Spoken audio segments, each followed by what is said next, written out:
Comme dit là, on est en train de filmer. Hein. Ah, pardon. Non, mais pas de souci, hein, tu peux parler. Hein. Comme dit là, on est en train de préparer ta pierre. Je suis en train de la passer sous la gomme acide. Super. Pour traiter la porosité de la pierre.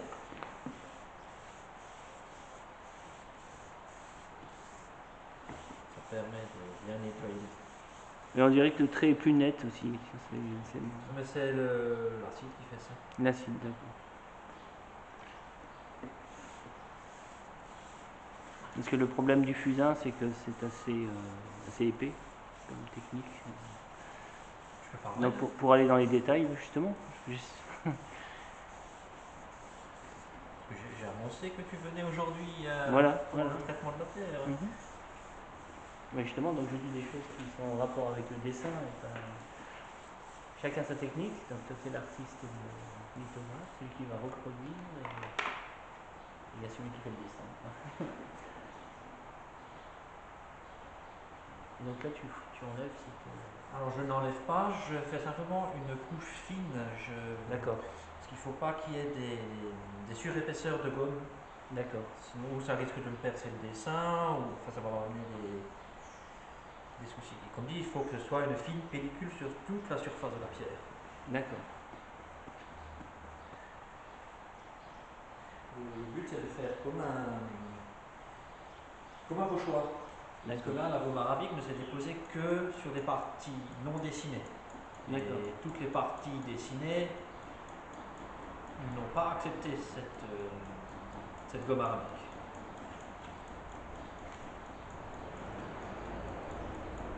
Note à sèche. Oui. Parce que si je ne le fais pas, ça fait comme les vieux tableaux. On voit, ils sont craquelés. D'accord. Et ça fait que la gomme sera percée. Donc il y a plusieurs pièges à éviter en fait. Ah, c'est plus que quelques pièges. Chaque étape est très importante parce que si on rate une étape, ben c'est tout le travail après qui va en pâtir. C'est ça. Tout à fait.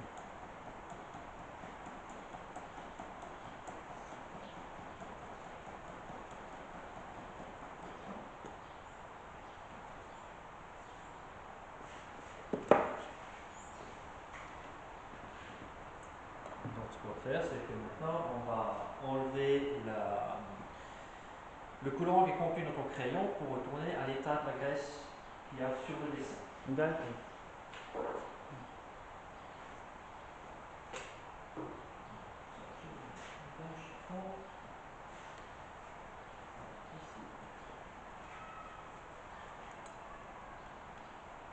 Et les produits chimiques sont-ils dangereux pour la santé À utiliser avec précaution, après ça reste toujours des produits chimiques, hein, comme dit, on se travaille avec de l'essence de térébenthine, donc ça reste de l'essence. Et donc là, tu es en train d'effacer gentiment mon dessin, c'est ça? Bon, toi tu connais le truc, mais en règle générale, ça fait peur, ouais. Les artistes disent là, mon dessin, il n'y a plus de dessin sur la pierre. Donc là, effectivement, on s'aperçoit que le dessin, que l'encre a disparu totalement. Oui, c'est une étape assez impressionnante. Parce que ça fait un peu froid dans le dos. On voit des heures de travail disparaître. Mais juste Si tu n'as pas l'habitude, là, ça fait bizarre. Oui.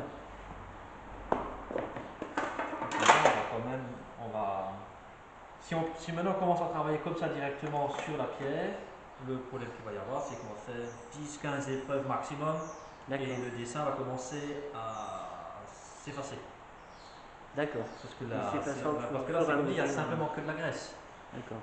Et la graisse à elle seule ne suffit pas à accrocher solidement la pierre. Donc on va rajouter du bitume. Donc on parlera de bitume de Judée. D'accord. On va rajouter sur la pierre. Donc faut faire toujours attention parce que ça a du mal à venir au départ et après d'un coup ça vient tout de suite.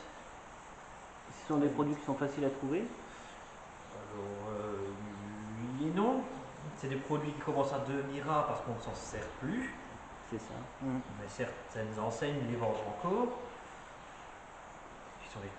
des fois il faut trouver le nom moderne de D'accord. certains produits. Ça aussi, d'accord.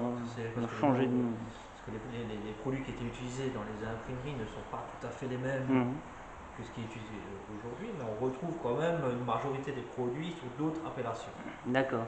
Et vu qu'aujourd'hui on a tendance à revenir et utiliser des anciens produits qui étaient des fois un peu plus naturels que ce qu'on trouve aujourd'hui, donc il y a certains produits qui commencent à revenir. D'accord.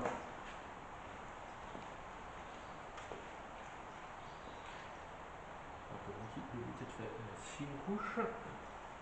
Et on voit, on devine, toi tu peux le voir, on ne verra peut-être très certainement pas à l'image, mais on voit que le dessin il est toujours là. D'accord.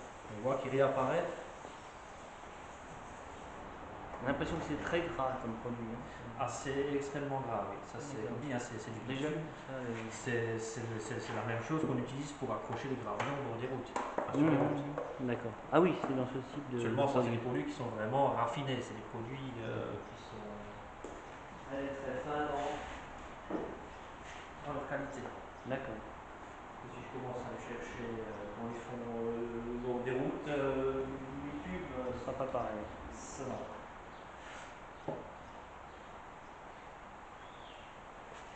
C'est un peu comme le pétrole brut et l'essence qu'on met dans la voiture. Oui, c'est tout à fait ça, oui. Donc là, on va réchauffer le bitume, simplement pour que la graisse et le bitume s'accrochent ensemble. D'accord. Normalement, là, il faudrait attendre 2-3 jours pour que vraiment le mélange se fasse chimiquement et naturellement. Mais là, on n'a pas le temps, tu vas pas revenir dans 3 jours pour voir. Oui, bien sûr. Bah, c'est un peu la situation aussi dans laquelle tu te trouves à chaque salon du livre. Dans n'importe quel salon, en général, l'artiste dessine le jour même, il faut traiter la pierre le jour même.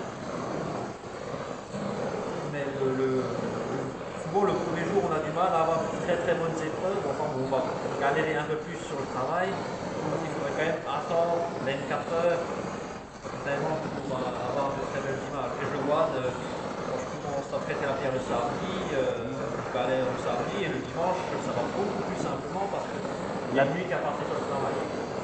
La pierre s'est reposée. Et c'est des réactions chimiques qui se créent. Donc il faut savoir par exemple que la gomme arabique produit du sel d'arabat et ce sel d'arabat va m'aider à retenir l'humidité sur la pierre. D'accord. La gomme arabique sert de savon, donc elle nettoie aussi légèrement la pierre.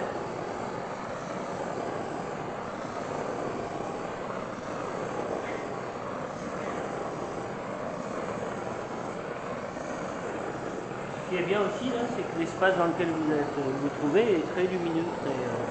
Oui, Il y a des. Mais l'avantage qu'il y a aussi, c'est que ces anciens abattoirs, la lumière ne frappe pas directement à l'intérieur. En plus, donc non seulement elle rentre, mais en plus elle n'est pas totalement agressive. C'est pas une lumière frontale. De super atelier pour ce genre de travaux.